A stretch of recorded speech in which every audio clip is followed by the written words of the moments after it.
मेरा सम्मान। आलोक अपने गांव की एक लड़की हिना से प्यार करता था। दोनों अक्सर छुप छुप कर मिलते थे। पर कुछ दिनों से हिना ने आलोक से मिलना बंद कर दिया था। तो वह एक दिन उसके घर पहुंचता है और हिना से पूछता है, हिना, क्या तुम मुझसे नाराज हो? तो हिना बोलती है, नहीं तो फिर तुमने मुझसे अचानक बोलना क्यों बंद कर दिया? यूं ही, मुझसे कोई गलती हो गई हो तो बताओ, मैं माफ़ी मांग लूँगा। ऐसा कुछ नहीं है आलोक, अब मैं सयानी हो गई हूँ, इसलिए लोगों को मुझ पर शक होने लगा है कि कहीं मैं गलत रास्ता ना पकड़ लूँ। हिना ने उदास मन से कहा, जब से तुमने मुझे अपने से अलग किया है तब से मेरा मन बेचैन रहने लगा है। आलोक की बातें सुनकर हिना बोली, अभी तक हम दोनों लड़कपन था, बढ़ती उम्र में जिम्मेदारियां भी बढ़ जाती हैं। दूसरों के कहने पर यह सब समझ में आया। तुमने कभी मेरे बारे में सोचा है कि मैं कितना बेचैन रहता हूँ? घर का काम निपटाकर जब मैं अकेले में बैठती हूँ तो दूसरे दोस्तों की यादों के साथ साथ तुम्हारी याद भी आती है। हम दोनों बचपन के साथी हैं। अब बड़े होकर भी लगता है कि हम एक दूसरे के हमजोली बने रहेंगे। हिना बोली, तो दूरियां मत बनाए रखो हिना, आलोक ने कहा। यह सुनकर हिना चुप हो गई। जब आलोक ने अपने दिल की बात कही तो हिना का खिंचाव उसकी ओर ज्यादा बढ़ने लगा। दोनों अपने शुरुआती प्यार को दुनिया की नज़रों से छिपाने की कोशिश करने लगे। लेकिन जब दोनों के मिलने की खबर हिना की मां सरोज को लगी तो उसने चेतावनी देते हुए कहा कि वह अपनी हद में ही रहे। उसी दिन से आलोक का हिना के घर आना बंद हो गया। लेकिन मौका पाकर आलोक हिना के घर पहुंच गया। हिना ने बहुत कहा कि वह यहाँ से चला जाए, लेकिन आलोक नहीं माना। उसने कहा, मैंने तुमसे दिल लगाया, तुम डरती क्यों हो? मैं तुमसे शादी करूँगा, मुझ पर भरोसा करो। आलोक, प्यार तो मैं भी तुमसे करती हूँ, लेकिन जैसे अमीर और गरीब का रिश्ता नहीं होता, इसी तरह से ऊंची जात और नीची जात का रिश्ता भी मुमकिन नहीं। इसलिए हम दोनों दूर ही रहें तो अच्छा होगा। आलोक पर इस बात का कोई असर नहीं पड़ा। वह आगे बढ़ा और हिना को बाहों में भरकर चूमने लगा। पहले तो हिना को अच्छा लगा, लेकिन जब आलोक हद से ज्यादा बढ़ने लगा तो वह छिटक कर अलग हो गई। बस आलोक, बस। ऐसी हरकतें जब बढ़ती हैं तो अनर्थ होते देर नहीं लगती। अब तुम यहाँ से चले जाओ। नाखुश होते हुए हिना बोली, इसमें बुरा मानने की क्या बात है हिना? प्यार में यही सब तो होता है। होता होगा, तुमने इतनी जल्दी कैसे समझ लिया कि मैं इसके लिए राजी हो जाऊंगी? बस एक बार मेरी प्यास बुझा दो, मैं दोबारा नहीं कहूँगा शादी से पहले ऐसा कुछ होता है।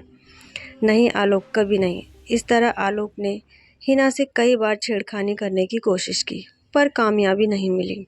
कुछ दिन बाद हिना के माता पिता दूसरे गांव गए थे। शादी में जाते जाते हिना को कह गए थे कि वह घर में ही रहे, बाहर नहीं निकलेगी और ना ही किसी को अपने घर में आने देगी। उसी दिन अकेली पाकर आलोक चुपके से हिना के घर में घुसा और अंदर से किवाड़ बंदकर हिना को बाहों में कस लिया, जिससे दोनों के जिस्म में सिरहन पैदा हो गई। दोनों मदहोश होने लगे। आलोक हिना की साड़ी ढीली कर तन से अलग करने की कोशिश करने लगा। हिना का ध्यान टूटा तो उसने जोर से धक्का देकर आलोक को चारपाई से अलग किया और अपनी साड़ी ठीक करते हुए गर्जी, खबरदार, जो तुमने मेरी इज्जत लूटने की कोशिश की, चले जाओ यहाँ से। चला तो मैं जाऊँगा, लेकिन याद रखना कि तुमने आज मेरी इच्छा पूरी नहीं होने दी। आलोक गुस्से में चला गया। उसके जाने के बाद हिना की आंखों से आंसू निकल आए। माँ के लौटने पर हिना ने सारी सच्चाई बता दी। सरोज ने उसे चुप रहने को कहा। हिना के पिता किशनलाल से सरोज ने कहा, लड़की सयानी हो गई है, कुछ तो फिक्र करो तुम, इसे मामूली बात समझती हो? आजकल लड़की निपटाने के लिए गांठ भरी ना हो तो कोई बात नहीं करेगा, भले ही उस लड़के वाले के घर में कुछ हो ना। तो क्या यही सोचकर हाथ पर हाथ रखे बैठे रहोगे? भरोसा रखो, कोई गलत काम नहीं करेगी। किशनलाल की दौड़ धूप रंग लाई और एक जगह हिना का रिश्ता पक्का हो गया। हिना की शादी की बात जब आलोक के कानों में पड़ी तो वह तड़प उठा। एक रात हिना अपने 8 साल के भाई के साथ मकान की छत पर सोई थी। उसके बदन पर महज एक साड़ी थी। हिना और आलोक के मकानों के बीच दूसरे पड़ोसी का मकान था, जिसे पार करता हुआ आलोक उसकी छत पर चला गया। आलोक हिना के बगल में जाकर लेट गया। हिना की नींद खुल गई। देखा कि वह आलोक की बाहों में थी।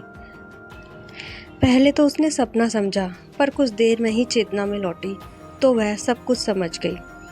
उसने आलोक की घटिया हरकतों पर ललकारा।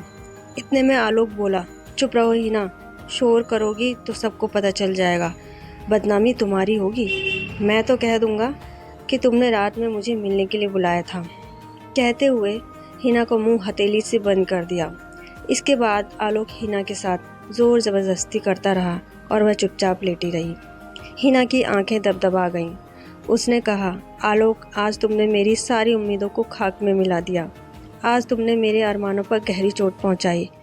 मैं तुमसे प्यार करती हूँ, करती रहूँगी, लेकिन अब मेरी नज़रों से दूर हो जाओ, कहकर वह रोने लगी। उसी समय पास में सोए हिना के छोटे भाई की नींद खुली। माँ माँ का शोर करते हुए वह छत से नीचे चला गया और वहाँ का हाल देख माँ को सुनाया। दोनों चिल्लाते हुए सीढ़ियों से छत की ओर भागे। उनकी आवाज़ सुनकर आलोक हिना को छोड़कर भाग गया। दोनों ने ऊपर पहुंचकर जो नज़ारा देखा तो दोनों के रोंगटे खड़े हो गए। माँ ने बेटी को संभाला। बाप छत पर से आलोक को गालियां देता रहा। दूसरे दिन पंचायत बिठाने के लिए हिना के पिता किशनलाल ने गुजारिश करते हुए पूरा मामला बतलाया और पूछा, हम लोग पुलिस थाने में शिकायत दर्ज कराना चाहते हैं। आप हमारे साथ चलेंगे तो पुलिस कार्रवाई करेगी, वरना हमें टाल दिया जाएगा।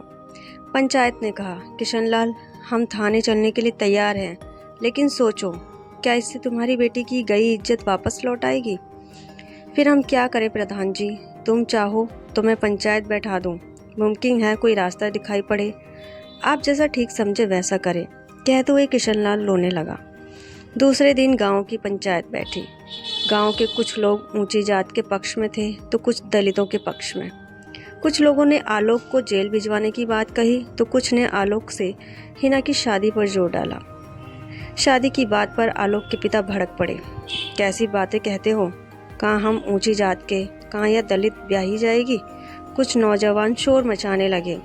जब तुम्हारे बेटे ने दलित से बलात्कार किया तब तुम्हारा धर्म कहाँ था? ऐसा नहीं होगा। पहली बात तो यह कि आलोक ने ऐसा किया ही नहीं। अगर गलती से किया भी होगा तो धर्म नहीं बदल जाता। आलोक की माँ बोली, तो मुखिया जी, आप आलोक को जेल भिजवा दे, वही फैसला होगा। हिना की माँ सरोज ने कहा। ग्राम प्रधान रामप्रसाद ने पंचों की राय जानी तो बोले, पंचों की राय है कि आलोक ने जब गलत काम किया है तो अपनी लाज बचाने के लिए हिना से शादी कर ले, वरना जेल जाने के लिए तैयार रहे। यह सुनकर उनकी जात का परिवार सुन्न रह गया। पंचायत ने हिना की इच्छा जानने की कोशिश की। हिना ने भरी पंचायत में कहा, मेरी इज्जत आलोक ने लूटी है। इस वजह से अब मुझे उसी के पास अपनी ज़िंदगी महफूज नज़र आती है। गंदे बर्ताव की वजह से मैं आलोक से शादी नहीं करना चाहती थी, लेकिन अब मैं मजबूर हूँ, क्योंकि इस घटना को जानने के बाद अब मुझसे कोई शादी नहीं करना चाहेगा। हिना के पिता ने कहा, मेरी इच्छा तो हिना की शादी वैसी दरिंदे आलोक के साथ करने की नहीं थी, फिर भी मैं हिना की शादी आलोक से करने को तैयार हूँ।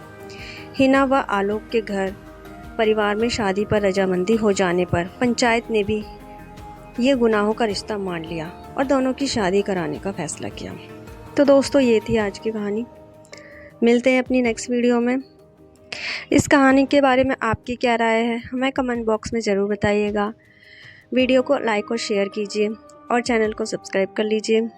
मिलते हैं अपनी ऐसी ही एक अच्छी कहानी के साथ अपनी नेक्स्ट वीडियो में। जब तक के लिए अपना ध्यान रखिए। जय हिंद।